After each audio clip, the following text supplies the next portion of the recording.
నా వల్ల కాదు. ఏమండి ఒక్కసారండి. అయ్యో ఏమండి ఆగండి. నాకు మూడు వచ్చేస్తుందండి. ప్లీజ్ ఒక్కసారండి. నేను ఆగలేకపోతున్నానండి. నువ్వేనా చెప్పరా ప్లీజ్. చెప్పరా దేవుడు చెప్పరా అయ్యో నాకు మూడు వచ్చేస్తుందండి. అయ్యో అయ్యో అయ్యో అయ్యో అయ్యో ఏమండి ఏమండి ఏమండి అయ్యో ఒక్కసారండి. ఏమిటి అసహ్యంగా? అసహ్యం ఉంది, రోజు ఉండేదేగా. నాకు మూడు వచ్చేసింది, ఆయన ఓపిక లేదంటున్నారు. నువ్వేనా చెప్పవే? మీరేం కంగారు పడకండి. అమ్మగారు పుస్తకాలు రాసే రచయిత్రండి. అమ్మగారికి మూడు వచ్చేసినప్పుడు నోటితో టపా టపా చెప్పుపోతుంటే అయ్యగారు చకా రాసేయాలండి. ఇంతకీ ఈయనెవరు?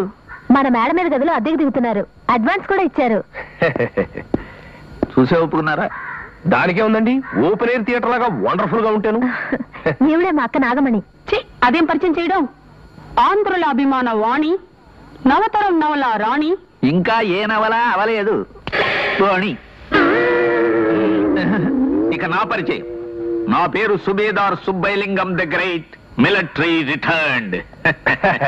మిలిటరీలో తమరు ఏం చేసేవారు? వంట పని అని తేలిగ్గా తీసిపారేకు. మిలిటరీలో తుపాకీ పుచ్చుకుని యుద్ధం చేసేవాడే కాదు, గరిటె పుచ్చుకుని వంట చేసేవాడు కూడా వీరుడి కింద లెక్క. అంటే సిప్పుల్లో బాత్రూములు దుడిసేవాడు కూడా మన ఊరు వచ్చినప్పుడు పార్న రిటర్న్ అని చెప్తాడు కదండి. అలాగా. నోర్మై, నువ్వు వెళ్ళి కాఫీలు ఏర్పాటు చేయి. అన్నట్టు అడగటం మర్చిపోయాను, మీ పేరేమిటి? బావండి. బావా ఎవరికి? పిలిచే వాళ్ళందరికీ. అదేమిటండి? ఇప్పుడు నా అసలు పేరు బాదరబంది వరప్రసాద్ అండి. ఇంటి పేరులోని బా తీసుకొచ్చి ఇక్కడ పెట్టావా, పేరులోంచి వా తీసుకొచ్చి ఇక్కడ పెట్టి రెండింటికి కనెక్షన్ ఇచ్చేసి అందరికి భావన అయిపోయాను. భలే భలే, నువ్వు ఇచ్చిన కనెక్షన్ చాలా బాగుంది బావా. అదేం పిలిపే, నువ్వు వరప్రసాద్ అని పిలవచ్చుగా. ఆ పేరు కంటే బావే బాగుంది. మీరు కూడా ఇలాగే మీ పేరు నీ 2 అక్షరాల కింద కనెక్షన్ ఇచ్చుకోవచ్చుగా. ఆ కనెక్షన్ నేను ఇస్తాను ఉండాలమ్మా. అయ్యగారి పేరు సుబ్బయ్యలింగం కదా, సుబ్బయ్యలోంచి సూ తీసుకొచ్చి ఇక్కడ పెట్టానమ్మా. లింగంలోంచి నా పేరుకి అలాంటి కలెక్షన్స్ ఏమి కుదరవు, నువ్వు నోరు మూసుకో. ఏమైనా నీ పేరు చాలా చిక్కగా ఉందయ్యా. అదే ఉందండి, పిలిస్తే అది అలవాటైపోతుంది. అయితే మీరు ఇంట్లోకి ఎప్పుడు చేరతారు బావగారు? ఎప్పుడో ఏంటి, ఇంకో గంటలో చేరిపోతాను. వస్తానండి. బాబు కప్పు. ఓహో ఇదిగో. ఆకాశంలో బస్సు మబ్బులు, రైలు మబ్బులు కమ్ముకుంటున్నాయి. రాయండి. బస్సు మబ్బులు, రైలు మబ్బులు ఏమిటి నా పిన్నాకుడు? ఆకాశంలో కారు మబ్బులు కమ్ముకుంటున్నాయని రాయాలి. అందరి భాష నాకొద్దు. నా భాష వేరు, నా భావం వేరు, నా పదాలు వేరు, నా ప్రయోగాలు వేరు. అందరూ కారు మబ్బులు అంటారు, నేను వెరైటీగా బస్సు మబ్బులు, రైలు మబ్బులు అంటాను. రాయండి. చెప్పు. రైలు మబ్బుల వెనక నుంచి చంద్రుడు వంగి చూస్తున్నాడు. ఏమిటి, చంద్రుడు వంగి చూస్తున్నాడా? పాప నడుంగాని పట్టేసిందే. అబ్బా రాయండి. ఎడారిలో పడవ మీద ప్రయాణిస్తున్నా. ఎడారిలో పడవలు ఎక్కడ ఉంటాయా? అన్ని ఇసుక దిబ్బలేగా. అబ్బా చోలు మూసుకుని రాయండి. అంటే నోరు మూసుకోమనే? అవును రాయండి. పడవ మీద ప్రయాణిస్తున్నా కుమార్ రాజాకి ఆకలి వేసి కడుపులో కుక్కలు పరిగెడుతున్నాయి. ఇది మరీ చండాలంగా ఉంది. ఎవరికన్నా ఆకలిస్తే కడుపులో ఎలికలు పరిగెడుతున్నాయని రాయడం రివాజు. నాకు తెలుసు, కానీ నా కుమార్ రాజా కోటీశ్వరుడండి. అతని కడుపులో ఎలకలు పరిగెడుతున్నాయంటే చాలా చీప్గా ఉంటుంది, అందుకే కుక్కలు పరిగెడుతున్నాయి అన్నాను. రాయండి. అమ్మా పెంట చేయడం పూర్తయింది, మీకు సున్నం వడ్డించమంటారా? పెంట చేయడం పూర్తవటం పింజారి వెధవా. నన్ను ఏం చేయమంటారండి? అందరూ వాడే మాటలు వాడొద్దని అమ్మగారు ఆర్డర్ వేశారు. అందుకే వంటను పెంట అన్నాను, అన్నాను సున్నం అన్నాను. మీకు దాహం వేస్తే చెప్పండి, మీకు మంచంలో సున్నం వడ్డించేస్తాను. ఏమిటి, నాకు దాహం వేస్తే మంచంలో సున్నం వడ్డిస్తాడా? నీ దిక్కుమాలిన భాషా ప్రయోగం వాడికి కూడా వచ్చేసింది. వాడు నా వారసుడండి. నీ దిక్కుమాలిన పాండిత్యానికి వారసుడు దొరికాడన్న ఆనందం తప్ప పెళ్ళయి ఇన్నేళ్లైనా మనకి ఓ వారసుడు కావాలన్న ఆలోచన లేదు నీకు? ఎందుకు లేదండి, నా మొదటి నవల అచ్చేదాకా నేను సంసార జీవితం చేయనని సరస్వతీదేవి మీద ఒట్టు పెట్టుకున్నానండి. నీ నవల అచ్చైన మరుక్షణం ఆ సరస్వతీదేవి చావడం ఖాయం. ఆవిడ్ని చంపిన పాపం నీకెందుకే? ఆ ఒట్టు తీసి గట్టును పెట్టేయకూడదు. ఒట్టు తీసి గట్టు మీద పెట్టడం అనేది పాత డైలాగు. కొత్త డైలాగ్ ఏమిటి? ఒట్టు తీసి VIP సూట్ కేసులో పెట్టు అన్నట్టు. మీ చేతికి సాయంత్రం చాలా పనుంది, కాస్త దానికి రెస్ట్ ఇవ్వండి. ఈ చేతి మీద ఉన్న ప్రేమలో 10వ వంతు నా మీద లేదు కదా. నాకు పెళ్ళైతే మాత్రం సుఖమే ఉంది. మిలిటరీలో ఉన్నప్పుడు చేతికే పని, పెళ్ళైన తర్వాత చేతికే పని. దీన్ని దీనికి దెబ్బ తగిలితే ఈ మాత్రం చేతి పని చేయడానికి ఉండదే. ఏమండి మంచంలో సున్నం కరిగిపోతుంది, తొందరగా రండి. వస్తున్నా.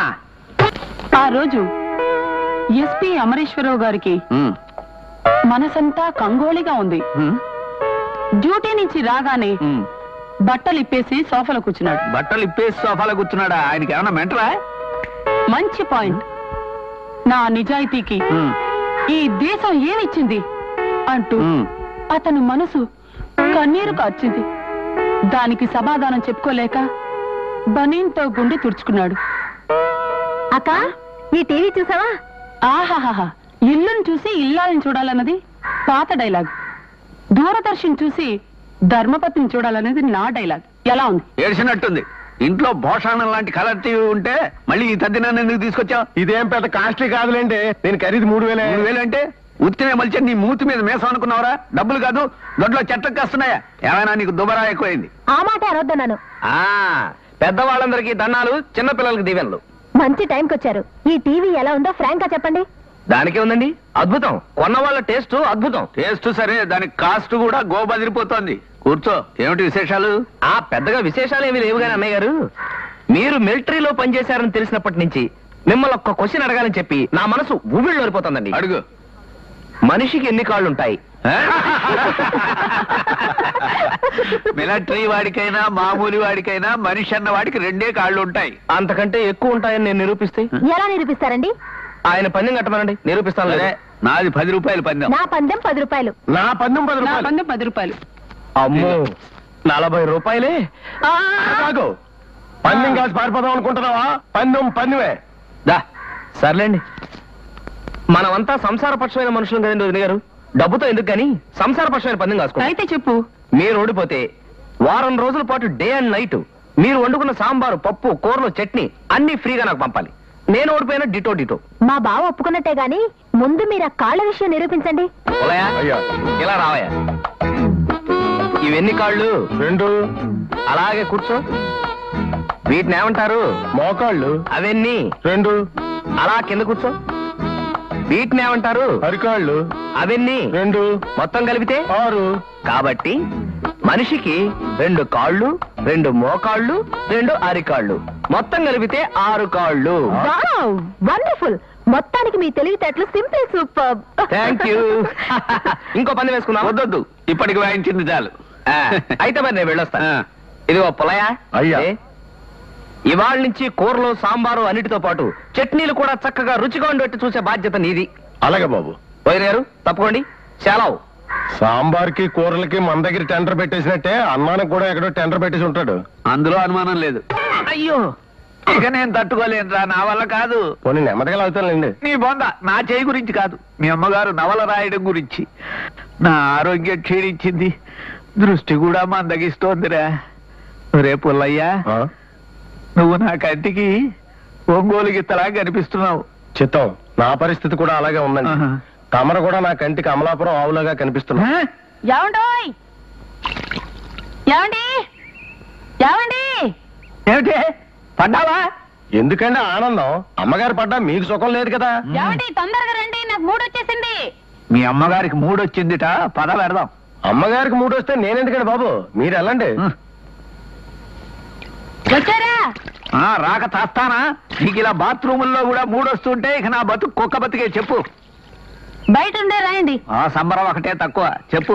కథానాయకుడు కళ్యాణ్ కుమార్ తీవ్రంగా జబ్బు పడ్డాడు. అతని ఆరోగ్యం కోసం కథానాయక కాంచనమాల 9 కోట్ల దేవతల్ని ప్రార్థించింది. దేవతల్ని 3 కోటి దేవతలు అంటారే, వాళ్ళ సంఖ్య 3 కోట్లే. సంఖ్య మారిస్తే పురాణాలు ఒప్పుకో. అబ్బా, ఆ పురాణాలు రాసేటప్పటికి దేవతలు 3 కోట్లేనండి. కానీ వాళ్ళకి పిల్లలు పుట్రా, అందుకని 9 కోట్లు అన్నాను. రాస్తున్నారా? గోడకి దాపెట్టి మరీ రాస్తున్నాను. చెప్పు. అన్నట్టు నేను చీర తెచ్చుకోవడం మర్చిపోయాను. గదిలోకి వెళ్ళి చీర తీసుకురండి. రాశాను. రాయడం కాదండి, నేను చీర మర్చిపోయి వచ్చాను. ఒంటి మీద తువ్వాలు తప్ప మరేం లేదు. వెళ్ళి చీర తీసుకురండి. అలాగే. Coffee sir. కాఫీ ఇచ్చేది ఇక్కడ. మరి మీరు ఇక్కడే ఉన్నారు కదండి. 2వ కాఫీ ఎవరికి? అమ్మగారికి. అమ్మగారు ఇప్పుడు బాత్రూమ్ లో ఉన్నారా? బయటకు వచ్చాకే ఇస్తానండి. సరే, ఆవిడ వచ్చిన తర్వాత నేను ఇస్తాను. ఇలా. అమ్మో, మీ చేత పని చేయిస్తే ఇంకేమైనా ఉందా? అమ్మగారు ఎక్కిపోరు. అది కాదురా వెధవా, ఇప్పుడు ఆవిడ ఒంటి మీద తువ్వాలు తప్ప ఏమీ లేదురా.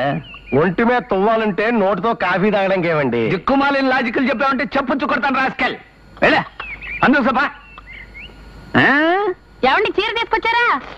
చేతులు గాడి లేవు. ఒరే పుల్లయ్య, వస్తున్నానమ్మా. చన్నూరు నేనే తీసుకొస్తా. పదా పదా.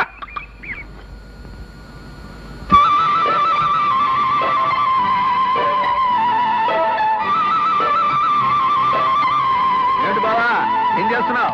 భూతద్దంతో బ్రాకెట్ నెంబర్ చూస్తున్నట్టున్నారు గెడ్లో. పుల్లయ్య, అయ్యా. నువ్వు దయచేసి నోర్మి. సూర్యరశ్మి కాంతితో ఈ పీచు వెలిగించడానికి ట్రై చేస్తున్నాను. వెలిగించి ఏం చేస్తా? పొయ్యి వెలిగిస్తాను. పొయ్యి వెలిగించడానికి ఈ తత్తంగా అంతా ఎందుకయ్యా? అగ్గిపెట్టి కొనుక్కుంటే పోలా? అగ్గిపెట్టె నా దగ్గర ఉందండి. మరుంటే ఈ ఎండలో చెమటలు కక్కుంటూ ఈ పీగులాట పంచాంగం అంతా దేనికి? పొదుపండి, పొదుపు. ఈ పెట్టెలో ఎన్ని పొలాలు ఉంటాయి? అది 50 ఉంటాయి నాకు తెలుసు. రోజుకి ఎన్నిసార్లు పొయ్యి వెలిగిస్తాం మనం? 2. ఆ విధంగా వాడితే ఈ పెట్టె 25 రోజులు మాత్రమే వస్తుంది. అలా కాకుండా పగలపూట సూర్యరశ్మితో గనక పొయ్యి వెలిగించినట్టయితే రాత్రిపూట కేవలం 1 పుల్ల ఉపయోగిస్తాం. తద్వారా ఈ పెట్టె 50 రోజులు వస్తుంది. పొదుపండి బాబు, పొదుపు.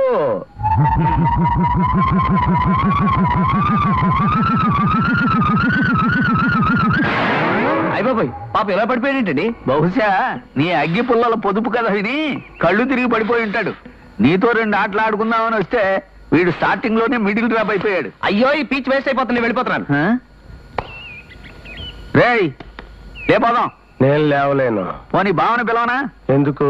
అసలు పొయ్యే వెలిగించకుండా వంట ఎలా చేయాలో నేర్పుతాడు. అమ్మో బాబోయ్, దా, తొందరగా పదండి. ఏమండి? ఏమన్నాయ్? ఏమన్నాయ్? ఏమిటి ఇలా వచ్చారు? నా కోసమా? నాతో పందెం గాయడానికి మీరు రెడీ అయితే మీకోసమే అనుకోండి. ఏమిటి బావా మళ్ళీ ఏదో పందెం అంటున్నావు? ఈసారి వేసే పందెం భాష గురించి కాబట్టి వదిన గారికి వేస్తాను. నేను పండితురాలిని కాబట్టి నాతో పందెం వేసి తన భాషా జ్ఞానాన్ని పెంచుకోవడానికి వచ్చినట్టున్నాడు కదా? జ్ఞానాన్ని పెంచుకోవడానికి వచ్చారో ఈసారి ఇంక దేనికి టెండర్ పెట్టడానికి వచ్చారో కొంచెం చూసుకోండి. నువ్వు నోర్మి. ఇంతకీ పందెం ఏమిటో చెప్పండి. పెద్ద పందెమేం కాదండి. మీ అక్కగారు ఓడిపోతే నెలకి 3 కేజీలు చొప్పున 3 నెలలు నాకు బియ్యం ఇవ్వాలి. అమ్మా, ఈసారి బియ్యాన్ని పెట్టేశారంటే టెండర్ పెడితే మాత్రం నేను ఓడిపోతానా? నువ్వు అడుగు బావా. అలా అన్నారు, బాగుంది. పని మనిషి అనేది ఏ భాషకు సంబంధించిన పదం? ఇదే మీ ప్రశ్న? అంత తేలిగ్గా తీసిపారేకు, ఇందులో ఏదో ఫిట్టింగ్ ఉంటుంది. ఏ ఫిట్టింగ్ లేదండి. పని మనిషి అంటే తెలుగు మాట. అక్కడే పప్పులో కాలేశారు. పని మనిషి, పని అంటే తెలుగు మాట, మనీ అంటే డబ్బు ఇంగ్లీష్ మాట, షీ అంటే ఇంగ్లీష్ మాట. పని చేసి మనీ తీసుకునే షీ పని మనిషి అంటే ఇందులో ఒక తెలుగు మాట, 2 ఇంగ్లీష్ మాటలు ఉన్నాయన్నమాట. అది లెక్క. Wow, beautiful, fantastic. ఈసారి కూడా కొట్టేసావు కదయ్యా. అయితే 3 కేజీల బియ్యం. పొలయ్యా, హాయ్. 3 కేజీల బియ్యం పట్టుకొని రెడీగా ఉన్నాను, పంపించండి సార్. ఏదైనా ఎలా పోయి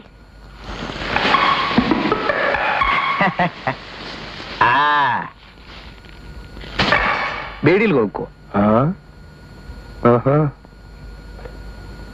చూసారా, అమ్మగారి తెలివితేటల మీద అతగాడికి ఎంత నమ్మకం లేకపోతే సంచితో పాటు తయారైపోతాడు. బావ చూడటానికి దొంగ కోళ్ళలో ఉన్నా తెలివితేటలు ఘనంగానే ఉన్నాయి. పొరపాటున పాలిటిక్స్ లో చేరితే ప్రైమ్ మినిస్టర్ అయిపోతాడు. బిజినెస్ లైన్ లో గెడితే బిర్లాలని మించిపోతాడు, అనుమానం లేదు. మా ఇంట్లో అద్దెకుండి మా పిల్లతో, అది పెళ్లి కావాల్సిన ఆడపిల్లతో పాటలు పద్యాలు పాడడానికి నీకు ఎన్ని గుండెలని అడుగుతున్నాను. మీరు ఊరికే ఆవేశపడకండి. అసలు ఏం జరిగిందంటే, నాకు అనవసరం, నువ్వేం చెప్పక్కర్లేదు. తక్షణమే మా ఇల్లు ఖాళీ చేసి వెళ్ళిపో. ఏమండి, పసి హృదయాలతో ఆడుకోకండి. ఐడియా. పసి హృదయాలు టైటిల్ ఎలా ఉందండి? చాలా బ్రహ్మాండంగా ఉందండి. థ్యాంక్స్ బావా. నార్మల్, ఇంకో మాట మాట్లాడావో నీ పెన్నుతోనే నిన్ను మాట్లాడి చేసేయగలను. ఏమయ్యా మాట్లాడవే? ఏదో బుద్ధిమంతుడు అని అద్దె తగ్గించిస్తే ఇదే నువ్వు చేసే నిర్వాకం. అరిసెల పెనంలో మొఖం అలా పెట్టుకుని నిలబడతావేంటి? నువ్వు చెప్పదలుచుకుంది ఏమన్నట్టు చెప్పు. చెప్పు.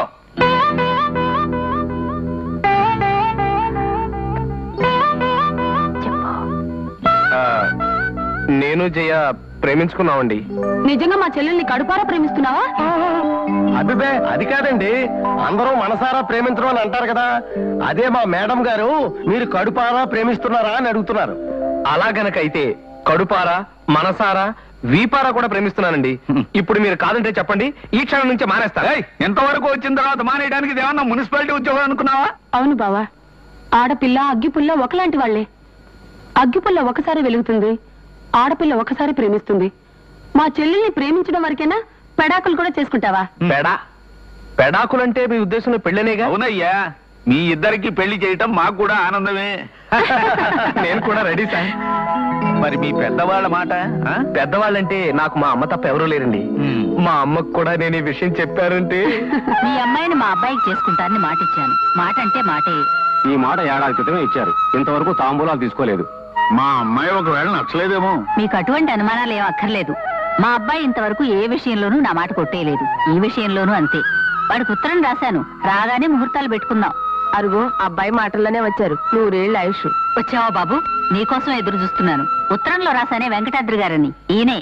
నమస్కారం బాబు, మీ పెళ్లి విషయం మాట్లాడటానికి వచ్చాం. అమ్మా నువ్వు ఒకసారి లోపలరా. ఇప్పుడే వస్తానుండండి. ఏమ్మా, నా అభిప్రాయం తెలుసుకోకుండా ఈ పెళ్లి చూపులు ఎందుకు ఏర్పాటు చేసావు? నీ అభిప్రాయం చెప్పమనే కదరా ఉత్తరం మీద ఉత్తరం రాశాను. ఒకదానికన్నా సమాధానం ఇచ్చావా? నా మాట కాదనవదా అనే నమ్మకంతో వాళ్ళకి మాట ఇచ్చాను. నేను అక్కడ ఒక అమ్మాయిని ప్రేమించాను. నేను ఆ అమ్మాయిని పెళ్లి చేసుకుంటానని వాళ్ళ పెద్దవాళ్ళకి నేను మాటిచ్చాను. నన్ను అడగకుండా మాట ఎందుకు ఇచ్చావురా? నా నిర్ణయాన్ని కాదనమన్న నమ్మకంతోనే మాటిచ్చాను. ఆ అభిప్రాయంతోనే నేను వాళ్ళకి మాట ఇచ్చాను రా. ఇచ్చిన మాట తప్పడం మన వంశంలోనే లేదు. అందుకని పెళ్లికి ముహూర్తాలు కూడా పెట్టించేసి నిన్ను తీసుకెళ్దామని వచ్చాను. అంటే నాకు ఇష్టం లేకపోయినా నువ్వు ఆ అమ్మాయినే చేసుకుంటావా? నేను ప్రేమించిన అమ్మాయిని చూస్తే నువ్వు ఇష్టపడతావమ్మా? నేనేం చూడక్కర్లేదు, పోరా. ఇంతవరకు నీకు సంబంధించింది ఏదైనా నిర్ణయించడం నా వంతు, ఆచరించడం నీ వంతు అయింది. కానీ ఇది పెళ్లి విషయం ఈ కదమ్మా. విషయంలోనూ అంతేరా. నేను చెప్పినట్టు నువ్వు వినాల్సిందే.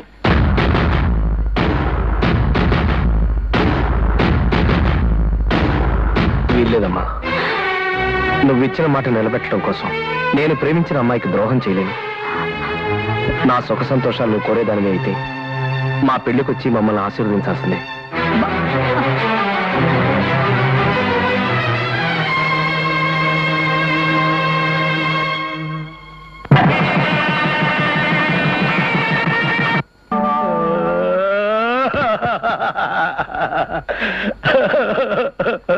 ఇంట్లో ఖర్చు ఎక్కువైపోతుంది, పొల్లైని ఎలా పంపించేయాలా అనుకుంటున్నాను.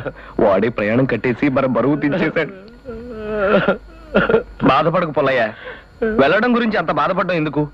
ఇవాళ రేపో అందరం వెళ్ళవలసిన వాళ్ళమే కదా.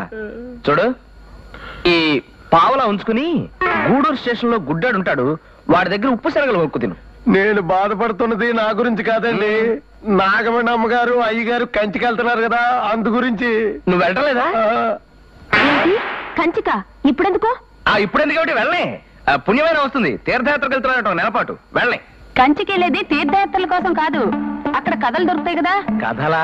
కంచిలో పట్టు చీరలు కదా దొరుకుతాయి. అది కాదయ్యా, మన చిన్నప్పుడు పెద్దవాళ్ళు కథ చెబుతూ ఆఖరణ కథ కంచికి మనం ఇంటికి అని చెప్పేవాళ్ళు కదా. అలా చేరిన కథలన్నీ కంచిలోనే ఉంటాయి కదా. ఈ లెక్కన మీకు నెల రోజులు సరిపోవు, సంవత్సరం ఉండైనా సరే మంచి కథతో తిరిగి రావాలి వదిన గారు. ఇదంతా మీ మీద అభిమానంతో కాదమ్మా, పూటకు 2 భోజనాలు మిగులుతాయని. ఆ విషయం తెలుసు కదా, నువ్వు నోర్మి. జయ, ఇల్లు జాగ్రత్త. వంట వార్పుకి పుల్లయ్య ఉన్నాడుగా. 2 కథలు దొరకగానే వచ్చేస్తాం. వస్తామయ్యా మరిది. వచ్చేటప్పుడు మంచి శుభవార్త రావాలండి. సర్లే, కొత్తగా పెళ్ళైంది మీకు మాకు కాదు. అయినా వాళ్ళకి మీకు పెద్ద తేడా ఏముందండి. నువ్వు నోరు మూసుకుని సామాను బయటికి తీసుకెళ్ళు. పద. పెళ్లికి మీ అమ్మగారు వస్తారు వస్తారు అని చెప్పారే గాని ఆవిడ ఇంతవరకు రానేలేదు. ఎవరో? మీ అమ్మగారండి. పోనీ మనమైనా వెళ్ళి చూద్దాము అంటే మీరు అదిగో ఇదిగో అంటారే తప్ప కదలనే లేదు. పాపం ఆవిడ ఎంత బాధపడుతుందో. ఎవరో? మీ అమ్మగారండి. పోనీ మన పెళ్లి కంటే ఆవిడ ఏదో పట్టుదల కొద్దీ రాలేదు. ఆ తర్వాత అయినా మీరు ఉత్తరముక్క రాయడమో స్వయంగా వెళ్లడమో చేస్తే ఆవిడ సంతోషిస్తుంది కదా. ఎవరో? మీ అమ్మగారండి. ఎన్నిసార్లు చెప్పినా ఎవరు ఎవరు ఎవరు ఎవరు అంటారు. మీకేమైనా చెవుడా? అయ్యో, నా చెముడు సంగతి దేవుడు ఎరుగు. నువ్వు మాత్రం దుబారా చేసేస్తున్నావు. ఇప్పుడు నేనేం దుబారా చేశాను? 3 పూట్ల సరిపడా పెరుగును ఒక్కసారి పోసేసావు. వేస్తే ఏంటంట ఇంకొంచెం అన్నం కలుపుకుంటా సరే. మళ్ళీ అదో దండగా వద్దు, ఇలాగే తాగేస్తాను. చూడు, మా అమ్మ సంగతి నీకు పూర్తిగా తెలియదు. పట్టుదలలో ఆవిడ పల్నాటి నాగమ్మ. 1 సంవత్సరం పాటు వేరే పని లేకుండా ఒక 12 బిడ్డను కన్నామంటే ఆవిడే మనసు మార్చుకుని మన దగ్గరికి వచ్చేస్తుంది. అయ్యో, వేస్ట్ అయిపోతుంది. నాగమణి, నీకు 2 ఉత్తరాలు వచ్చినాయి. ఆ ఉత్తరాల సంగతి అలా ఉంచండి. నేను రాయబోయే కొత్త నవలకి పేరు తట్టేసింది. ఏం పేరో తెలుసా? అప్పారావుకి ఆకలేసింది. ఎలా ఉందంటారు? అప్పారావుకి ఆకలేసింది, ధర్మారావుకి దాహమేసింది, కాంచనమాలకు కడుపు వచ్చింది, నీకు నాకు శోభనమైంది. లాభం లేదు. ఏమిటి నవలల్లో కూడా రాయవా? కళ్ళలో కూడా ఒప్పుకోను. నా కర్మ. సరే, ఓ ఎడిటర్ గారు నీకో విజ్ఞాపన పత్రం రాసుకున్నాడు. ఏం రాశాడు? నీ నవల్స్ కొన్ని చదివి ఆ పత్రికలో పనిచేసే సబ్ ఎడిటర్స్ పిచ్చాసుపత్రిలో జాయిన్ అయ్యారట. ఇక మీదట నువ్వు నవల్స్ రాయకుండా ఉండటానికి ఎంత కావాలో చెబితే అతను చందాలు పోగు చేసైనా నీకు పంపిస్తానని రాశాడు. పందులకేం తెలుసు పాండ్స్ పౌడర్ వాసన అని. ఈ నాగమణి నవల్స్ విలువ ఆ ఎడిటర్లకేం తెలుసండి. ఎప్పటికైనా నేను శంకర్ మఠం అవార్డు కొట్టాలి. అప్పుడు శంకర మఠం అవార్డు కాదే, జ్ఞానపీఠ అవార్డు. ఏదో ఒక పీఠం గాని మా చెల్లెలు ఏం రాసింది? అదే మీ చెల్లెలు కొడుకు ఆ శ్రీధరంగాడికి అన్ని తండ్రి పిసినారి బుద్ధులే వచ్చాయి తప్ప ఆవిడ బుద్ధులేం రాలేదుట. చాలా బాధపడుతూ రాసింది. వెళ్ళొస్తా. అలాగే ఇక వెళ్ళొస్తా. అలాగే నేను వెళ్ళొస్తా. అలాగే అన్నానుగా. నీకు అసలు మేనర్స్ ఉందా? చిన్న పిల్లవాణ్ణి చూడగానే ముద్దొస్తాను, మాట్లాడితే ఇంకా ముద్దొస్తాను కదా. మరి ఇప్పుడు నేను అన్నదానికి నాకు మేనర్స్ లేకపోవడానికి సంబంధం ఏంటి? ఆ పాయింట్కే వస్తున్నా. పిలవగానే వచ్చాను కదా, నా గుట్టెడు చాక్లెట్లు కానీ జేబు నిండా బిస్కెట్లు కానీ ఇవ్వాలని తెలీదా? మా బావకు ఒకటి తెలుసు కనుకనా ఇది తెలియడానికి. ఇందా వేరుశనగ పప్పులు తీసుకో. వద్దండి. పర్వాలేదు తీసుకోమ్మా. వద్దండి. ఏయ్, తీసుకోమంటే తీసుకోవచ్చు కదా, తీసుకో. వద్దు. తీసుకోరా. పాపం మొహమాట ఎక్కువలా ఉంది.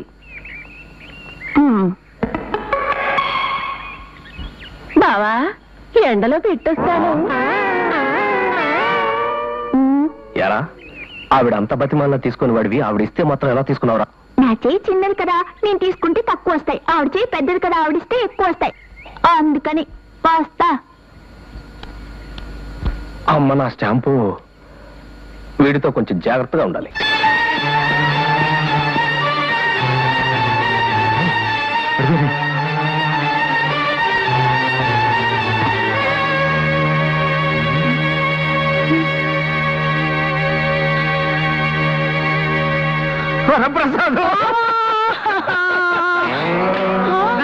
నిన్ను ఇంకా సత్యదేవత కౌగులించుకోలేదన్నమాట. దేవత కాదే, మృత్యుదేవత.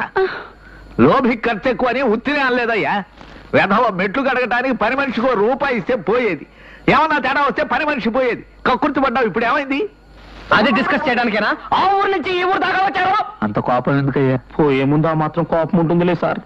ఇదిగో అప్పారావు, నువ్వు తాగినంత దిగదాకా ఆవేశపడకయ్యా. ఆవేశపడితే అరగంట ఐక్షణం అయిపోతుంది. ఆవేశపడకు. తాగటం అంటే జ్ఞాపకానికి వచ్చిందండి. ఒరే, సార తాగితే సత్తావరా సత్తావని మా చెడ్డ సలాలు ఇచ్చేవారండి. మీరు సార తాగరండి. ఎవరన్నా ఉత్తిగిన ఇచ్చే తప్ప కాపీ కూడా తాగరండి.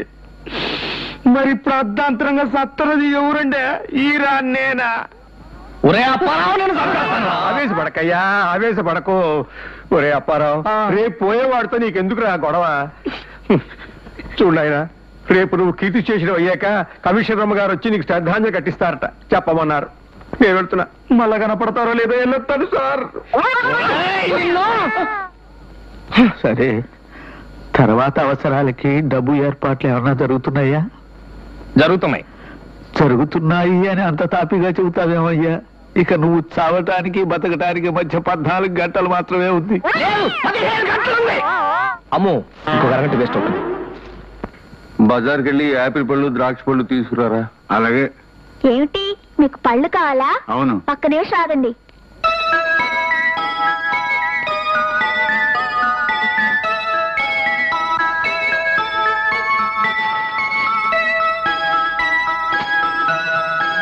ఇదిగోండి తాజా పళ్ళు. ఓ రొట్టె కూడా ఉంది. ఇవి తీసుకొని నాకు 10 రూపాయలు ఎవరు?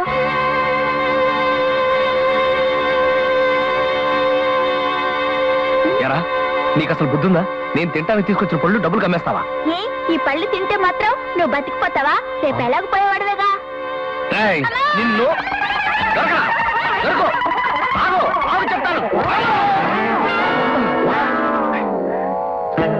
ఏమిటి మిస్టర్ ఇది? నువ్వు పరుగులు తీయడానికి హాస్పిటల్ అనుకున్నావా, మున్సిపల్ స్టేడియం అనుకున్నావా? సారీ సార్, మా వాడు ఏదో అలర్ట్ చేస్తుంటేను. అయితే మాత్రం నువ్వు పీటీ ఉషలో పరుగులు తీయాలా? అసలే నీకున్నది 24 గంటల టైము. అందులో 12 గంటలు ఆల్రెడీ ఖర్చు అయిపోయింది. ఇలా పరుగులు తీస్తుంటే ఆన్ ది స్పాట్ నువ్వు చచ్చిపోతావు. అది నీకు లాసు, ఫీజు పరంగా నాకు లాసు. Mind it.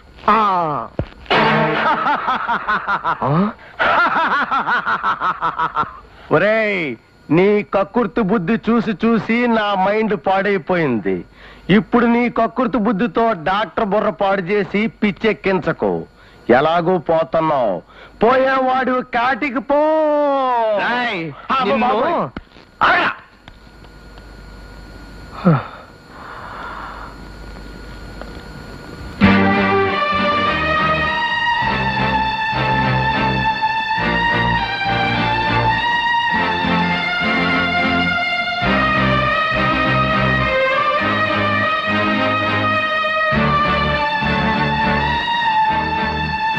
ఏమైంది మీరు వెళ్ళిన పని? ఎక్కడా అప్పు పుట్టలేదురా. ఇల్లు కానీ బంగారం కానీ తనఖా పెడితే అప్పిస్తా ఉంటున్నారు. కానీ నా దగ్గర అంత విలువైన వస్తువులేమీ లేవు. ఈ గండం ఎలా గట్టెక్కుతుందో. ఆ 7 కొండల వాడే నిన్ను కాపాడాలి. ఆ 7 కొండల వాడి హుండీలో ఏ రోజైనా ఒక పైసైనా వేస్తారైనా హాయ్ నిన్ను బ్రతికించడానికి. నాకున్న జబ్బు బ్రెయిన్ ట్యూమర్ కాదురా. నీ మాటలతో నువ్వే నన్ను చంపేస్తున్నావు. నువ్వెలాగో రేపో ఎల్లుండో చనిపోతావు కాబట్టి నిన్ను నేను ఇంటర్వ్యూ చేయడం వల్ల నా కథకి ఓ మంచి విషయం దొరుకుతుంది.